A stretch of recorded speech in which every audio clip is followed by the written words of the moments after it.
Струмичани и општините од микрорегионот во неизвестност ќе имаат ли огревно дрво пред почетокот на грејната сезона. Шумското стопанство Беласица за сега не само што не врши достава на огревно дрво до граѓаните и општините, туку и не склучуваат нови договори.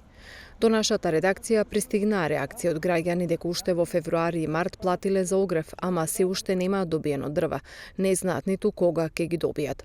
И градоначалниците од руралните општини велат дека никој не им се јавил на тендерите за набавка на огревно дрво за следната учебна година.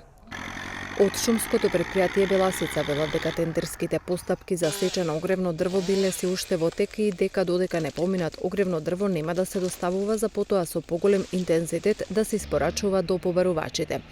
Од подружницата смируваат и повикуваат на трпение дека штом завршат административните бариери, сукцесивно ќе отпочне со испорака на огревното дрво на граѓаните кои веќе си ги платиле дрвата. Дори тогаш ќе отпочне со склучување договори со граѓаните кои досега не го сториле тоа.